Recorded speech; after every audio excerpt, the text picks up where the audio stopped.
Good morning everyone, my name is Virosa. Today we are going to discuss about how to find the specific heat of a given solid experimentally. This is the diagram of this experiment.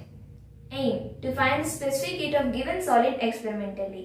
Material required: stirrer, cardboard, thermometer, wooden box, calorimeter, water, sponge or foam, and beaker, lead shots, water and Bunsen burner.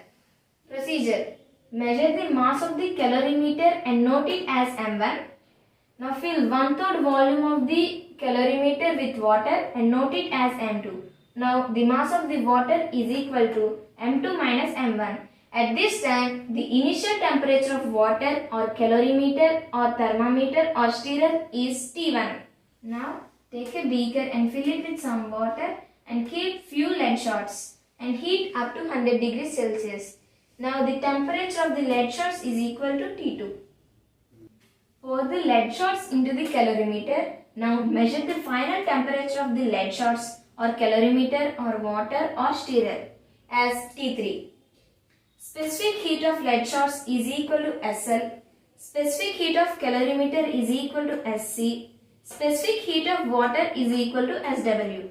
Measure the mass of the mixtures. I mean mass of the water plus mass of the calorimeter plus mass of the lead shots is equal to M3. So mass of the lead shots is equal to M3 minus M2. S is equal to Q by M delta T. That is equal to Q is equal to Sm delta T. By using principal method of mixtures, we have heat lost by lead shots is equal to heat gained by calorimeter plus heat gained by water. Heat lost by lead shots means Slm delta T is equal to heat gained by calorimeter means Scm delta T plus heat gained by water is equal to Swm delta T. SL means specific heat of lead shots. The mass of the lead shots is equal to M3 minus M2. Changes in temperature of lead shots is equal to T2 minus T3. Why we take T2 minus T3? Here in the beaker, the temperature of the lead shots is equal to T2, that is 100 degrees Celsius. When we pour the lead shots into the calorimeter, the temperature of the lead shots will be transferred to the calorimeter and water.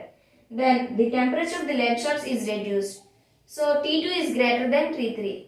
That's why we take T2 minus T3. Sc means specific heat of calorimeter. The mass of the calorimeter is M1. The changes in temperature of the calorimeter is T3 minus T1. Why we take T3 minus T1? Before pouring the lead shots into the calorimeter, the temperature of the calorimeter is T1. After pouring the lead shots into the calorimeter, the temperature of the calorimeter will be increased, that is T3. Here T3 is bigger than T1. That's why we take T3 minus T1. SW means specific heat of water. Here mass of the water is M2 minus M1. The changes in temperature of the water is T3 minus T1. Why we take T3 minus T1? Before pouring the lead shots into the calorimeter, the temperature of the water is T1. After pouring the lead shots into the calorimeter, the temperature of the water is increased, that is T3. Here T3 is greater than T1. That's why we take T3 minus T1. Specific heat of lead shots is equal to specific heat of calorimeter into M1 into T3 minus T1 plus specific heat of water into M2 minus M1 into T3 minus T1 divided by M3 minus M2 into T2 minus T3. That is equal to specific heat of lead shots is equal to specific heat of calorimeter M1 plus specific heat of water into M2 minus M1 into T3 minus T1 divided by M3 minus M2 into T2 minus T3. This is the specific heat of lead shots.